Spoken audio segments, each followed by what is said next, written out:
everybody, and thank you for joining me as I continue my team-by-team analysis of the 2022 World Cup. And today, no less, I'm looking at Australia, who have qualified for their 5th World Cup in a row.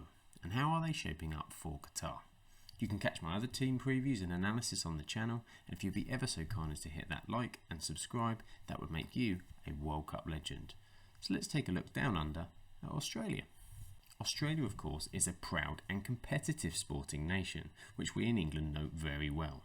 They love huge competition and are big rivals in rugby and, of course, the Ashes in cricket.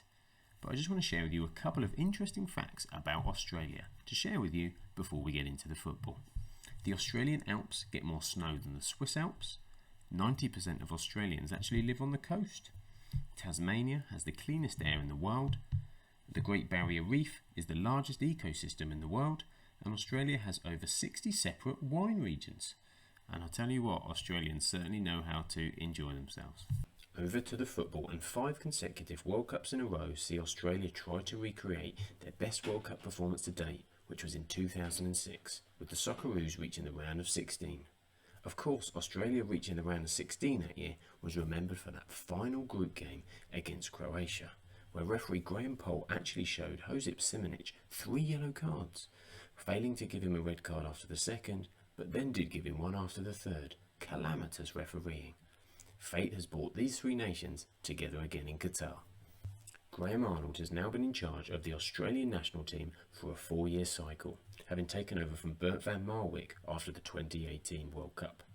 Twice previously an assistant manager with Australia, Arnold has also had a smaller stint as caretaker manager between 2006 and 2007 with the national side. His previous managerial career has seen him predominantly in the Australian A-League, with over 100 games for both Central Coast Mariners and Sydney FC.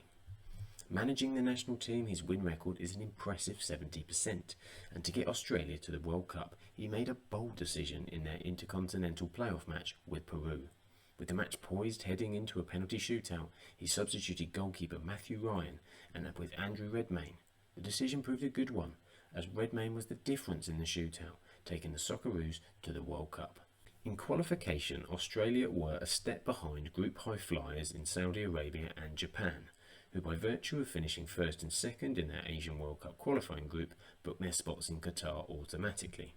In the end, Australia were left in a tight battle for 3rd place to make the playoff positions, playing against the other team from Group A, and then, if you won that, against the South American 5th place team in that qualifying section. They beat Oman in the end by a single point in the last group game, earning them the playoff against 3rd in Group A, which was the United Arab Emirates. They successfully navigated that 2-1, and their final hurdle was an intercontinental playoff against Peru in a single shot game. After a tight 0-0 draw with the South Americans, the game went to a dramatic penalty shootout. As we just mentioned with Graham Arnold, he trusted in his substitute goalkeeper, and the rest is history. Aussies got the job done and they qualified for the World Cup. The top goal scorer through the qualification process for Australia was Jamie McLaren, who scored 7 in total for the Socceroos, while just behind was Harry Souttar with 6. Now, the group did start very positively for Australia, with 3 wins out of 3 against China, Vietnam and Oman, but a loss away against Japan started to derail Australia's good start somewhat. The Australians then only won 1 of their last 7 qualifiers against Vietnam. It's also included 3 draws and 2 further losses following the initial Japan game. After qualifying through the path of UAE and Peru, the Socceroos completed their pre-World Cup matches in September, with 2 friendly matches against New Zealand. Australia was successful in both, but their group does appear on paper to be a huge step up in competition. So looking at how Australia may line up, and I've had a bit of a stab at their potential first 11. They've regularly lined up as a 4-2-3-1 under Arnold. Matthew Ryan is both the captain of the team and the top choice in between the sticks, while Mitchell Langerak has come out of international retirement to provide cover. Andrew Redmayne, of course, was the penalty shootout hero in beating Peru, and he is also in the squad. Trent Sainsbury and Aziz Behich both have plenty of experience, and they will expect to get the nod for Qatar, with Bailey Wright and Milos Dejanek also feeling confident about their chances. Harry Souttar, Joel King and Nathaniel Atkinson represent younger but promising options in defence as well in the squad. Now, there's no looking past Aaron Moy in midfield, proving that himself he has what it takes to shine at the highest level. Roderick pulled out of the decisive qualifiers against UAE and Peru due to personal reasons, but he's since spoken to Arnold and should be there for Qatar. Ajdin Hrustic and Jackson Irvine have also shown what they're capable of in European football, with a number of less experienced options also keen to break into that midfield team too. Matthew Leckie is almost a certainty out wide, while Aware Mobile represents another strong option on the wing, but they may look to fit in Hibernian's Martin Boyle in somewhere. Jamie McLaren, meanwhile, will fancy his chances up front, having impressed through the middle previously. Adam Taggart and Mitch Duke have also proven to have an eye for goal. A lot of eyes will be on Garang Kuol if he makes the cut, with the promising youngster recently earning a move to Newcastle United after enjoying a bit of a breakthrough season at Central Coast Mariners. Looking at some potential key players for Australia. Now, midfield mainstay for much of the past decade is Aaron Mooy. His continued importance was reinforced during those World Cup playoffs. What I'm sharing with you here are the attributes from his Football Manager player profile, just to give a flavour of how he's rated in the game. The attributes that you see in bold are those that are key to his preferred position, and it's just to give you a bit of context in how he's rated in the game. Now, he arrived for the World Cup playoff games having not played a competitive match for 4 months. He brought in his experience and ended up starting and seeing out both matches, playing all 120 minutes against Peru before stepping up to slot home a penalty. What that kid did just was amazing, said an admiring Arnold afterwards. Barring injury, this classy and composed technician is almost sure to be asked to anchor the midfield for the Socceroos in Qatar. Arnold is also hopeful that a switch from Shanghai to Scotland, where Mooy is now playing under former Australian coach Postecoglou at Celtic, will be crucial to ensure that he arrives in peak condition.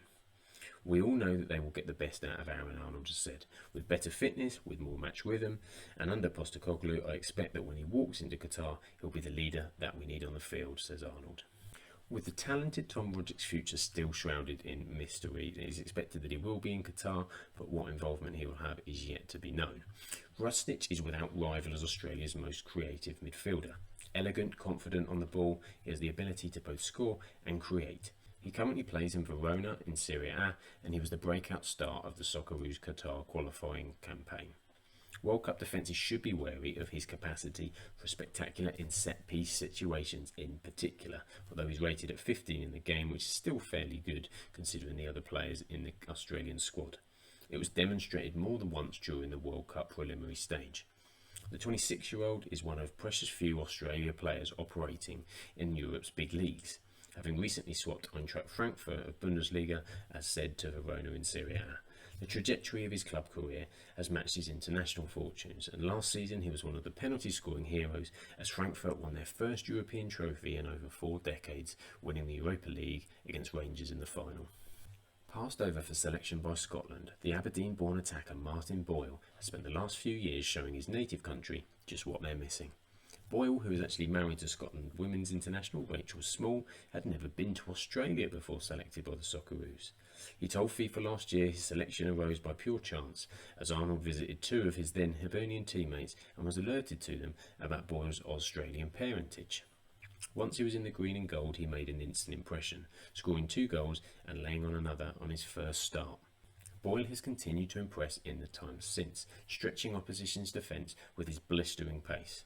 That speed will be one of Arnold's most potent offensive weapons in Qatar, and with Australia sure to be on the back foot at times against the opposition they'll be playing, he's going to be crucial to any counter-attacking capability. The 29-year-old at Hibernian, back amongst the goals after a spell in Saudi Arabia, he should arrive confident and ready to make his mark in the World Cup. Now, in the matches themselves, Australia opened their Group D campaign against the World Cup holders, no less, in France. Managed by Didier Deschamps, they also met in France's opening game of 2018, with the French coming out 2-1 winners in a tighter game than was expected. France will be heavy favourites on the opening night, but the same could be said of their 2002 World Cup. After they won the World Cup in 1998, they were humbled by Senegal and they went out the group stage in a disaster. However, we saw how they were against Australia last time, but this is still a very strong French squad. Tunisia will be up next on the horizon for Australia, and they qualified strongly out of the African qualification section, beating Mali in a 2-legged final to book their place at the World Cup. It's a match likely vital to both teams, who will be needing 3 points here to try and get out against the other group favourites. Finally, Denmark is another in their group again, as Group D is in fact 2/3 the same as it was in Australia's group last time. It'll be a tough and interesting game, with the inspired Danes reaching the semi-finals in Euro 2020. The expectation is that them and France are the two clear group standouts, but nonetheless an entertaining and exciting group for the Socceroos. Now it's the bit where I take a punt and have a prediction on who I think might qualify, just for a bit of fun, and it's a very tough group for Australia, with both France and Denmark looking very strong. The likelihood is that they will be battling with Tunisia for third place, but we have seen stranger things at World Cups in the past. With this one being in the winter, in the middle of a season, we could see a number of surprises. Australia will be hoping that they are one of them as they bid to reach the knockout stages. And with that, I thank you for taking the time to watch this episode of my World Cup preview. It'd be great if you could check out some of the other videos on the channel and keep your eyes peeled as we continue to go through up to the World Cup. But for now, all the best and take care.